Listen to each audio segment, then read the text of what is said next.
नमस्कार। कला सुरभि में मैं सुरभि भारती होम्बल आप सभी का स्वागत करती हूँ।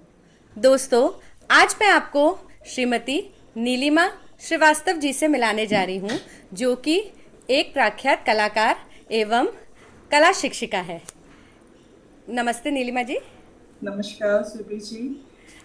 नीलिमा जी, मैं चाहूँगी कि सबसे पहले आप हमारे दर्शकों को आप अपना परिचय दें कि आपने ये चित्रकला या आपने इस कला के माध्यम से कितना कार्य किया है और इसकी शुरुआत आपने कहाँ से की, हमें कुछ उसके बारे में बताइए। सुबी जी, मैंने कभी कुछ सोचा नहीं, बस कहते मैं हवा के रंग में बहती चली गई और होता चला गया। जी। जो मैं बचपन से ही आर्ट एंड क्राफ्ट का शौक था मुझको, लेकिन कभी मैंने इस फील्ड में करियर बनाऊंगी ऐसा सोचा भी नहीं था। नॉर्मल पढ़ाई ही मेरी, नॉर्मल लाइफ थी मेरी, हस्बैंड, बच्चे, घर परिवार। फिर जब बच्चे बड़े हो गए तो मुझे थोड़ा सा टाइम मिला, फिर मैंने दोबारा से अपने आर्ट एंड क्राफ्ट को थोड़ा सा और भी ज़्यादा करने की कोशिश की। उसमें कुछ पेंटिंग्स बनाने की शुरुआत की, छोटी छोटी क्लासेस ज्वाइन की मैंने, जिससे मैं कुछ फोक आर्ट्स वगैरह सीखे, तो मुझे अच्छा लगने लगा। और फिर बस धीरे धीरे करके मेरे आस पड़ोस के लोगों को पता पड़ा कि मैं कुछ करती हूँ ऐसा, तो फिर उन्होंने मुझसे क्लासेस लेना शुरू कर दिया, अपने बच्चों को भेजना शुरू कर दिया। तो बस धीरे धीरे करते करते ये क्लास मेरी चल निकली और पूरा साल मेरी क्लास चलती थी। गर्मियों के समय बहुत ज़्यादा रश हो जाता था और मतलब बस इसी तरीके से आगे बढ़ती चली गई। मतलब मैंने कुछ प्लान नहीं किया था, लेकिन बस होता चला गया, होता चला गया। जी। जो भी हुआ सब बहुत अच्छा हुआ। हाँ, नहीं जी, बिल्कुल बिल्कुल। जैसे मैं तो आपको काफ़ी समय से जानती हूँ और मैं ये कहूँगी कि आप बहुत मल्टी टैलेंटेड है। मतलब ना कि केवल चित्रकला, आप आर्ट एंड क्राफ्ट देख लीजिए, या आप कई बार फैशन डिज़ाइनिंग, कपड़ों में भी कई तरीके से आप हाँ हाँ ड्रेसेस वगैरह बनाती है। इवन आपने हमारे लिए भरतनाट्यम की ड्रेसेस, और कहना चाहिए काफ़ी सुंदर ड्रेसेस बनाई है हमारे लिए भरतनाट्यम के, कि किसी को पता भी ना चले कि हमने मतलब लोगों को लगता था कि मोस्टली हम साउथ से सिलाते हैं, बट हमने वो आपसे सिलवाई थी और वो सब इतनी अच्छी बनी है। तो हाँ। मैं आपसे जानना चाहूँगी, जैसे आपने एकेडमी के बारे में बताया, आपकी नील आर्ट्स एकेडमी, तो आपकी जो नील आर्ट्स क्लासेस चलती हैं, आपने उसकी शुरुआत की जब, तो आपको कुछ ऐसा लगा कि मतलब मैं इसे आगे लेके जा पाऊँगी कि नहीं, कि मैं इतना सारा काम ऑलरेडी करती हूँ, तो आपने कैसे उसके साथ अपना समय बिठाया या इसको कैसे स्थापित किया, उसके बारे में कुछ बताइए। मैंने जैसे कि बताया कि मैंने कुछ सोचा ही नहीं, बस करती चली गई और होता चला गया। जैसे बीच में टाइम मिलता था, बच्चे जब बड़े हो जाते हैं तो फिर अपने आप सारा काम काम कर कम हो लेते, जी जाता जी, है, हाँ। वो भी कुछ बांट लेते हैं काम, तो मेरे पास समय काफ़ी रहता था। जी। और जैसे बीच में 1-2 घंटा निकाल के मैंने अपनी क्लासेस शुरू किया, तो वो मेरे लिए बहुत आसान चीज़ थी कि हाँ, मैं 2 घंटा निकाल के बच्चों को पढ़ा दूँ, सिखा दूँ कुछ। मुझे भी अच्छा लगता था उसमें। तो धीरे धीरे करके मतलब काफ़ी अच्छा होता चला गया सब कुछ। फिर एक समय बाद जब मुझे कुछ आर्टिस्ट लोगों से मुलाकात हुई मेरी, भारत में जाना मैंने शुरू किया, वहाँ की पेंटिंग्स वगैरह देखी, तो मुझे ऐसा लगा कि मैं अभी बहुत कुछ सीखना मेरे लिए बाकी है। बाकी है। फिर मैंने मतलब मुझे कुछ लोगों ने बोला कि आप डिग्री ले लीजिए इसमें, तो आपको अच्छा लगेगा, मतलब एक कॉन्फिडेंस डेवलप होगा। जी जी। सो फिर मैंने हमीरपुर कॉलेज ज्वाइन किया। वहाँ पर डॉक्टर आलोक भाषा सर मेरे गुरु थे और रेखा दीवान मैम मेरी गुरु थी, और उनसे मैंने कला की बारीकियाँ सीखी। जी वो जो 2 साल का पीरियड था, मुझे ऐसा लगता था कि बस यही टाइम है मेरे पास, मुझे तो जो भी सीखना है इसी में सीखना। जी। मैंने वहाँ पर मतलब कि बिना गैप किए डेली क्लासेस ज्वाइन की मैंने वहाँ पर, जी। और हर मीडियम में मैंने सब कुछ सीखा।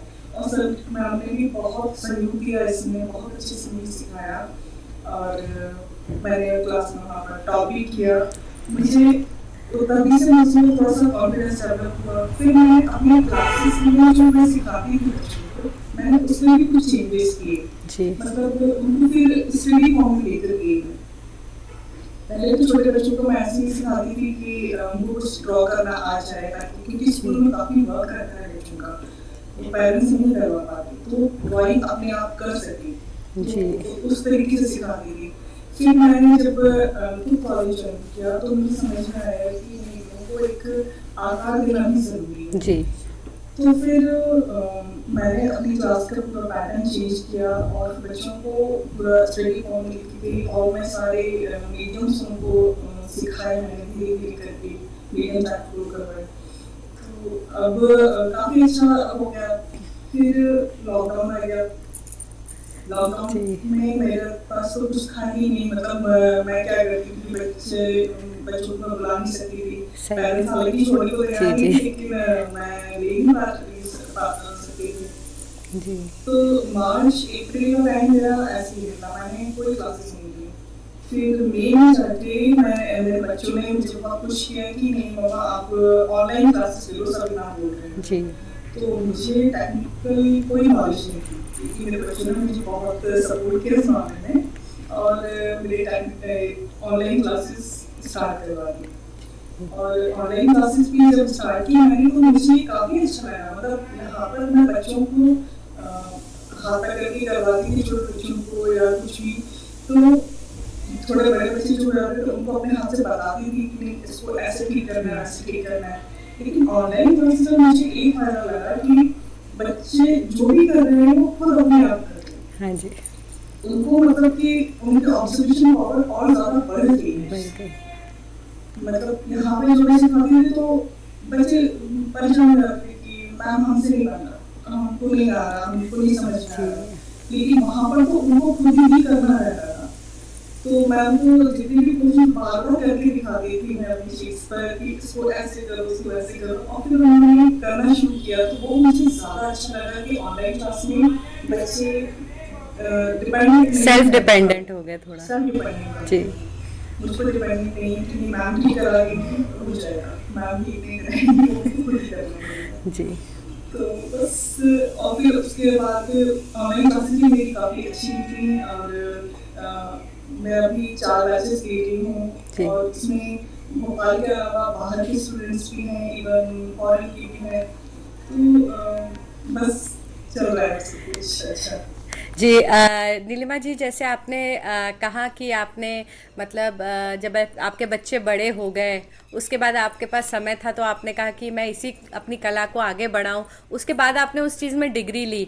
तो आपसे मतलब ये भी जानने को मिल रहा है कि उम्र कोई मतलब मायने नहीं रखती है। हमें बिल्कुल। जब भी कुछ सीखना है तो सीखने के लिए या अपने आप को कुछ बनाने के लिए, जैसे कई बार कई लोगों को लगता है या कई लोग सोचते हैं कि अब उम्र हो गई है तो अब आगे हम किसी चीज़ को पूरा करना चाहते हैं तो क्या करें उसमें। बट ये चीज़ आपने बिल्कुल सही कही कि किसी भी चीज़ के लिए उम्र नहीं होती, चाहे आपका करियर बनाना हो या आपके सपने पूरे करने हैं, ये आप में होनी चाहिए उसकी क्षमता, बस उम्र उसकी मायने नहीं रखती। अपने सपने हम कभी भी पूरी कर सकते हैं अपने जीवन में। मैंने जब कॉलेज ज्वाइन किया था तो जी मुझे ऐसा लगा कि मैं मेरी इतनी एज हो गई है, अब मैं कॉलेज ज्वाइन करूँगी, पता नहीं कोई जी सपोर्ट करेगा कि नहीं। लेकिन मेरी फैमिली ने मुझे बहुत सपोर्ट किया, हर जी चीज़ में सपोर्ट किया, और वहाँ जाके भी मुझे ऐसा लगता था कि वहाँ तो सब अच्छे होंगे, पता नहीं मैं सही कैसे बात है मैनेज करूँगी उनके बीच।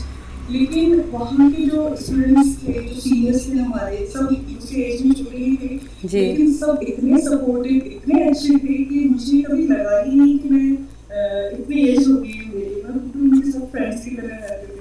जी तो बहुत अच्छा लगा। एक्चुअली अपन हम लोग ज़्यादा कॉन्शियस हो जाते हैं कि हम्म, हम इतनी टाइम बाद ये चीज़ करना चाहते हैं तो पता नहीं इस चीज़ में हमें लगता है कि सक्सेस होगा भी कि नहीं, कि दूसरी तरह हाँ से लगता है कि शायद सक्सेस भी हो जाए। बट एक चीज़ है कि अगर दिल से किसी चीज़ में मेहनत करते जाएं तो सक्सेस तो मिलती ही है। और वो बिल्कुल। तो हम देख ही रहे हैं कि आपका कार्य इतना अच्छा स्थापित हो चुका है अब।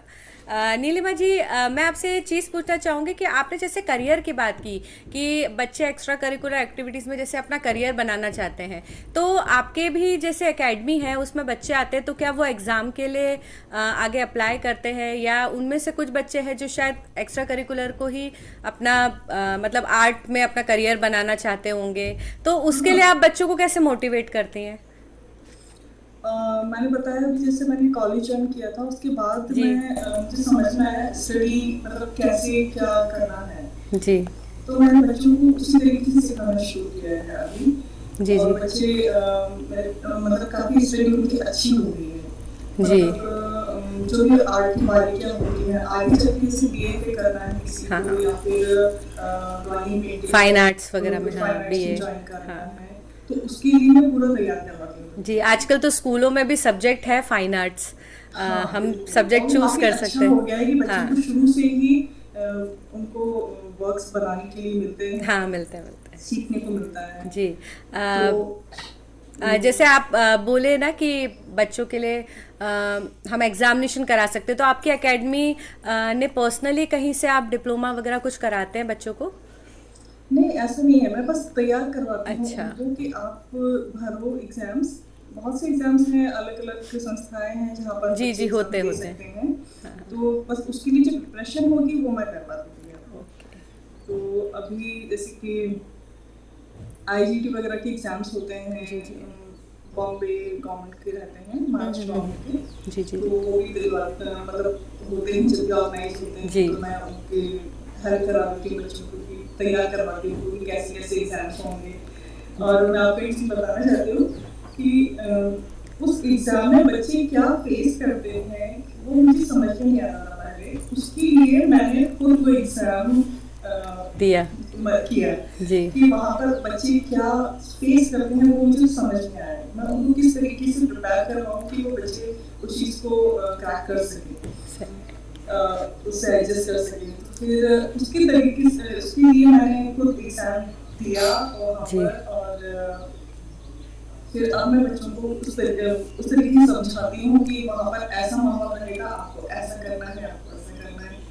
तो बच्चे क्रैक कर लेते हैं, काफ़ी अच्छे मार्क्स से बच्चे पास होते हैं उसमें। जी अभी बिल्कुल। गेटे के लिए भी कुछ स्टूडेंट्स की तैयारी चल रही है। जी बिल्कुल, ये तो बहुत ही एक अच्छी क्वालिटी बोलूँगी मैं एक शिक्षक की कि पहले किसी चीज़ को खुद करके देखना कि ये मेरे शिष्यों के लिए या मैं जिन बच्चों को सिखाती हूँ उनके लिए ये चीज़ कितनी सफल होगी, और जो बच्चे को वो मुश्किलें फेस करनी है वो पहले एक शिक्षक फेस करके देखता है। तो मुझे ऐसा लगता है उस मतलब उतना उत्तम शिक्षक बनना ही बहुत बड़ी बात होती है कि पहले बच्चे को सिखाना है, तो हमें भी तो पता होना चाहिए कि बच्चा क्या फेस करने वाला है वो भी। हाँ, और जी बिल्कुल। नीलिमा जी, मैं जैसे आपने कोरोना टाइम की बात कही कि आप जैसे ऑनलाइन क्लासेस वगैरह ले रही थी, तो आपको उससे बहुत ही सुविधा हुई, बट जैसे कि हम जानते हैं कि आप भी कोरोना का सामना कर चुकी थी और आप काफ़ी दिन तक हॉस्पिटल में थी, तो आपने वहाँ मैंने फेसबुक वगैरह में भी देखा था कि आप आर्ट के माध्यम से ही वहाँ भी रिकवर कर रही थी। तो आप उसके बारे में हमारे दर्शकों को कुछ बताएं कि कैसे आपने आर्ट की हेल्प से अपने आप को रिकवर करना करा। देखिए सर्वश्री जो भी कला होती है हमारे जी अंदर वो हमारे लिए हीलिंग का काम करती है। जी और ये बिल्कुल। चीज़ मैंने वहाँ जाके महसूस की। चिराई हॉस्पिटल में मैं एडमिट थी, मुझे कोरोना हो गया था। जी तो वहाँ पर मैं अपनी सबसे पहले स्केचबुक और पेंसिल बॉक्स में पैक किया क्योंकि मैं उसके बिना तो कहीं रह ही नहीं सकती। वहाँ पर बस बैठ के मैं अपना कुछ स्केच करती रहती थी। जिस समय मेरी तबीयत ज़्यादा खराब थी उस समय काम करती थी। आईसीयू में एडमिट थी मैं। जी तो वहाँ पर कुछ लोगों ने मुझे करते हुए देखा। एक पेशेंट था वहाँ पर, उसने मुझसे पूछा कि आप फेस भी बना लेती हैं, जैसे कि मैं बैठा हूँ तो मेरा बना लोगे आप? मैंने कहा हाँ बना लूँगी। तो बोला अच्छा बना के दिखाइए। तो मैंने फ़ौरन उसका तुरंत स्केच बनाया और उसको दिखाया, उसको बहुत अच्छा लगा। वहाँ पर आस-पास जो नर्सें वगैरह थी वो भी दिख रही थी, उनको काफ़ी अच्छा लगा उन्हें भी। फिर वहाँ पर एक सर थे, सलीम सर, वो आए और गोयनका सर के साथ में। उन्होंने बोला कि अच्छा मेरा बना के दिखाओ। तो मैंने उनका फ़ोटो क्लिक किया और फिर उनका स्केच बना के स्केच दिखाया। बना तो के। बस उनका जैसे स्केच बनाया मैंने, उसके बाद तो वहाँ पर सब जगह पता पड़ गया कि हाँ, यहाँ पर कोई स्केच आर्टिस्ट आई हुई है। और फिर धीरे-धीरे करके मेरे पास जो भी आता था मैं सबकी फ़ोटो क्लिक करती थी और स्केचेस बना के दे देती थी उनको। उनको इतनी खुशी होती थी उससे कि मैं बता नहीं सकती। तो बस धीरे धीरे करके मैं मतलब जैसे एक आर्टिस्ट को और क्या चाहिए, उसके स्केचबुक उसके हाथ में आ जाए फिर तो उसे जी कुछ चाहिए ही नहीं, दुनिया भूल जाते हैं जी वो। और बिल्कुल। मुझे पता ही नहीं पड़ा कि मैं कोरोना से कब बाहर आ गई। वहाँ मैंने बहुत सारे स्केचेस बनाए और मुझे उससे ज़्यादा खुशी मुझे तब हुई जब वो लोग अपने स्केचेस देख के खुश होते हैं। इवन उनको भी मैंने रिकवरी में हेल्प मिल गई होगी उस चीज़ से। बिल्कुल। और उससे ज़्यादा खुशी की बात ये थी कि वो सब के सब कोरोना वॉरियर्स थे, हम्म। जिनकी स्केचेस मैं बना रही थी। जी तो ये एक प्लस पॉइंट हो गया कि मैंने कोरोना वॉरियर्स के लिए हालाँकि सोचा नहीं था, लेकिन बस होता चला गया। जी। वो मैंने स्केचेस एक बनाने शुरू ट्रिब्यूट कर भी दिए हो गया लेकिन साथ में। हाँ, तो उनके लिए भी एक ट्रिब्यूट हो गया। जी जी उनको काफ़ी अच्छा लगा इस चीज़ से कि मैंने उनके लिए कुछ किया। जी जी और जितने भी मतलब ऐसा नहीं कि सिर्फ डॉक्टर्स के, डॉक्टर्स, नर्सेज, वार्ड बॉयज़, वहाँ की जो सब जो भी स्टाफ था, जी जी मैंने सबके बनाए, बहुत सारे स्केचेस बनाए और सबको गिफ्ट किए। बहुत अच्छा रहा वहाँ काम जी। हमारा। नहीं, इवन डॉक्टर्स का भी काफ़ी, वो इतने दिनों से वो लोग भी सबकी सेवा कर रहे हैं, नर्स हो या हॉस्पिटल भी लगे हुए थे सेवा करने में, तो बिल्कुल। उनका भी एक तरह से उनके लिए किसी ने स्केच बना के दिया तो उनको भी कितनी अंदर से प्रसन्नता हुई होगी चीज़ें देखकर, तो हुँ, काफ़ी उनको भी एक रिफ्रेश हो गया होगा माइंड कि हाँ, हम लोग जो कर रहे हैं वो और हमें मतलब कहते हैं ना, जो हम कर रहे हैं वो एक तरीके से पूर्ण हो रहा है, हुँ। लोगों की जो सेवा कर रहे हैं, तो काफ़ी, क्योंकि मैंने आपका देखा था वो स्केचेस फेसबुक पे, मैंने देखी थी, और अगर कोई देखना भी चाहे तो आपके फेसबुक पे अभी भी वो स्केचेस हैं तो देख सकते हैं जाके। हाँ जी। नीलिमा जी, मैं आपसे पूछना चाहूँगी कि जब आपने कुछ भी जैसे चित्रकला हो या आर्ट एंड क्राफ्ट हो, या आप पहले फैशन डिज़ाइनिंग में करते थे, आपने तरह तरह के ड्रेसेस डिज़ाइन की हैं, तो आपको मतलब कभी ऐसा रहा कि जैसे कोई भी ऐसी बात कि मैंने इस चीज़ से ये चीज़ सीखी है, या मैं कुछ ऐसी, किसी ने आपसे ऐसा कोई मोटिवेशन दिया हो, या आपसे कभी किसी ने ऐसा समझाया हो कि नहीं नहीं आपको ऐसा करना चाहिए, कि आपको उस चीज़ से सीखने मिला हो बहुत, तो ऐसी कोई बात हो तो आप हमारे दर्शकों को बताइए ताकि उनको भी कुछ सीखने का मौका मिले। हाँ, पहले तो नहीं, लेकिन हाँ, जब मैंने ये कोरोना के टाइम पर चिरायू में स्केचेस बनाए, जी जी उस समय जो उनके पेज पर मुझे प्रसन्नता दिखी, उसको देख के मुझे एक एक कोट हमेशा याद रहता है, वो कि इस दुनिया से हम कुछ लेके तो नहीं जा सकते, पर हम लेके ज़रूर जा दे सकते के हैं। जरूर जा सकते, सही बात है। सो मतलब देने में जो प्रसन्नता है वो किसी चीज़ में है ही नहीं। जी तो जी मैं आगे भी मतलब ये कोशिश रहेगी मेरी, तो अपनी कला की जरिए मैं हमेशा कुछ अच्छा करूँ ताकि लोगों को खुशी हो। जी मैं आगे मतलब ये चाहती हूँ कि गरीब बच्चों को भी मैं मुफ्त में सिखाऊँ, ताकि वो आगे जाके उन्हें कुछ हाँ, कुछ ना करना पड़े। जैसे नहीं, आप सही हम बात है। देखते हैं स्वास्थ्य में जो बच्चे हैं, वो जी जी पता नहीं वो क्या-क्या काम करते हैं। उन्हें कुछ काम ना करके कुछ इस दिशा में आगे बढ़ें वो, जी जी जी। और कुछ अपना अच्छा करें, काम करें। हाँ जी तो मुझे बहुत पसंद होगी कि मैं आगे कुछ ऐसा कर पाई तो। जी और जी। नहीं, आपकी ये सोच बहुत ही मतलब काबिल तारीफ़ है, क्योंकि ये बात सही है कि उन बच्चों के लिए जो हम अगर कुछ कर पाते हैं तो उनको शायद वो टैलेंट से ही वो काफ़ी हद तक आगे सफल हो पाते हैं। और जैसे हमारी एकेडमी में भी हम ऐसे बच्चों को कोशिश करते हैं कि अगर कोई ऐसे बच्चे हैं जो स्लम्स एरिया के, तो हम उनको मुफ्त में ही सिखाते हैं ताकि आगे जाके वो एज अ नृत्य में या कोई कलाकार बन सके, तो उनके उनका जीवन भी बहुत ही आसान हो जाएगा। जो बिल्कुल। कार्य वो लोग अभी करते हैं उनको बहुत ही कष्ट कह सकते हैं, सामना करना पड़ता है कष्टों का बहुत ज़्यादा, पढ़ाना उन लोग को, लिखाना, वो भी बहुत इम्पोर्टेंट है। और आप ऐसे मतलब आप अपने हम मतलब शायद इतने सक्षम है, एक तरह से कह सकते हैं, या भगवान ने हमें इतना सक्षम बनाया है कि हम उनके लिए कुछ कर सके, तो क्यों नहीं, बिल्कुल। हमें जी। करना ही चाहिए। नीलिमा जी, मैं आपसे जानना चाहूँगी कि आपकी एकेडमी से क्या ऐसे कोई बच्चे हैं जो अभी काफ़ी अच्छी पोस्ट पे, या कहीं उनका अच्छा एडमिशन हो गया हो, वो कार्य कर रहे हैं? अभी मेरे बच्चे जो तैयारी कर रहे हैं वो अभी 11th 12th में ही है, मतलब अच्छा, जो आप बड़े बच्चे छोटे हैं। हैं। जी, जी। और आगे करेंगे, बिल्कुल करेंगे, मैं आपको ज़रूर शेयर करूँगी। बिल्कुल, बिल्कुल। अच्छा, नीलिमा जी, एक अंतिम प्रश्न आपसे पूछना चाहूँगी। जैसे आपने बताया ही कि आपके बच्चों ने आपको बहुत सपोर्ट किया, जी। टेक्नोलॉजी से लेकर, या आपको आगे बढ़ना भी था, कॉलेज जाना था, तो उन्हें बहुत सपोर्ट किया। तो और कौन-कौन है आपकी लाइफ में जिन्होंने आपको इस फील्ड में सपोर्ट किया, या आप जो भी काम कर रहे हो उसके लिए सपोर्ट किया? उम, मेरे कुछ फ्रेंड्स हैं ऐसे जिन्होंने मेरी हर जगह हेल्प की। जी, मेरे हस्बैंड हैं, मेरे जी, बच्चे तो हैं ही, कुछ कॉलेज फ्रेंड्स हैं और भी कुछ आर्टिस्ट फ्रेंड्स हैं जिन्होंने मेरी काफ़ी मदद की। जी, मुझे आर्ट को समझने में बहुत मदद की, जी, जी, क्योंकि मैं तो बस ऐसे शौकिया ही करती थी पहले। जब मैं कॉलेज में आई तभी मुझे पता पड़ा कि हाँ, इस आर्ट की बारीकियाँ क्या हैं। जब उसके बारे में पढ़ा तब मुझे ज़्यादा समझ में आया। जी, और कॉलेज में जाके जब मैंने सब कुछ करना शुरू किया, जी, उसके लिए मैं अकेले, मतलब मुझे शुरुआत में बहुत ज़्यादा घबराहट होती थी। तो मेरे जी। जो फ्रेंड्स थे वहाँ पर कॉलेज में, उन्होंने, जो सीनियर्स थे, उन लोगों ने मेरी बहुत हेल्प की।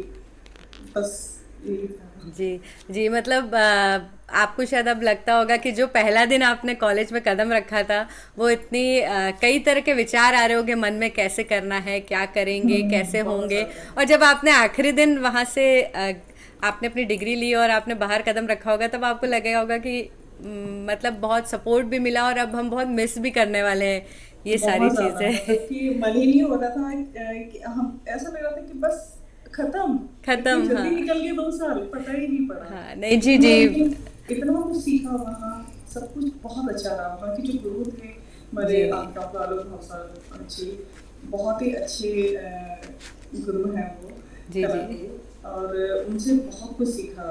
कला के अलावा भी उनके जो विचार हैं वो इतने अच्छे हैं कि उनको बस आप सुनते हो तो आपको काफ़ी पॉजिटिविटी फील होती है। जी, और उसी के ज़रिए, मतलब मैंने ये चीज़ सीखी कि विपरीत परिस्थितियाँ जो भी हों जी, हमारी लाइफ में, उनको हम अपने अनुकूल सकारात्मक रूप में कैसे ढालें। जी, चिराई में भी मैंने यही किया। कितनी भी नेगेटिविटी थी वहाँ पर, सारे कोरोना का कोरोना के माहौल था पेशेंट्स वहाँ थे, पर, हाँ। लेकिन उस विषम परिस्थिति को भी मैंने अपने अनुकूल सकारात्मक रूप में ढाला। सकारात्मक रूप में तो ये डाला। सब गुरु की शिक्षा का फल है, जी, और सब उन्हीं का सिखाया हुआ है। जी, बिल्कुल, बिल्कुल। आपने जो बोला कि सपोर्ट भी, जैसे हम कहते हैं मोटिवेशन, सपोर्ट बहुत बड़ी चीज़ होती है, कि ये चीज़ें हमारी, जैसे किसी का सपोर्ट भी मिलता है तो हमें लगता है कि हम चाहे कितनी भी, क्यों ना, हम कई बार हमें लगता है कि हमारे पास वक्त नहीं है, अब एज हो गई है, अब हमें ये नहीं करना चाहिए, बट अगर सपोर्ट मिलता है तो मुझे नहीं लगता कि किसी भी, कोई भी कार्य को करने का, कोई भी सपने को पूरा करने का कोई भी समय एक निश्चित होता है कि नहीं भाई, तुम बस इतने टाइम तक ही कर सकते हो, इसके आगे नहीं कर सकते हो। तो बिल्कुल। वो तो बहुत ही बड़ी बात है, और आपसे हमें ये चीज़ सीखने को मिली कि अगर हम कुछ चीज़ दिल से सीखना चाहते हैं तो फिर उसके लिए बस आपको लग जाना चाहिए, आपको इतना नहीं सोचना चाहिए कि अब मैं कब करूँगी, क्या करूँगी। और हम देख ही रहे हैं आपको कि आप कितने अच्छे से अपना कार्य कर रही हैं। नीलिमा जी, हमें आज आपसे मिलकर बहुत अच्छा लगा, और हम चाहेंगे आगे भी हमारा आपसे ऐसे ही वार्तालाप हो, और हमारा और आपका कांटेक्ट भी अच्छे से बना रहे, ताकि कभी और हमारे दर्शकों को आपसे कुछ जानना हो तो हम आपकी बातचीत उनसे करा सके। धन्यवाद सुरभि जी, मुझे आपसे बात करके मुझे भी बहुत ज़्यादा प्रसन्नता हुई। आप खुद एक कुशल भरतनाट्यम नृत्यांगना है, और आपका कभी जो भी, अब मैंने आपकी कई सारी परफॉर्मेंसेस देखी हैं, आपके हाव भाव और आपका नृत्य मुझे बहुत ज़्यादा अट्रैक्ट करता है, बहुत अच्छा लगता है। जी, तो मुझे भी बहुत ज़्यादा खुशी हुई आपसे बात करके। धन्यवाद, जी, थैंक यू सो बिल्कुल। मच धन्यवाद। मुझे इस मंच पर आमंत्रित करने के लिए। जी, बिल्कुल, ये हमारा सौभाग्य था कि हम आपको इस मंच पर आमंत्रित कर पाए, ये हमारे लिए बहुत सौभाग्य की बात थी। धन्यवाद। दोस्तों, अगले सप्ताह हम फिर एक नए कलाकार से मिलेंगे, आपका नए कलाकार से परिचय कराएंगे, खूब सारी बातचीत करेंगे। आप सभी सुरक्षित रहे, मास्क पहने। धन्यवाद।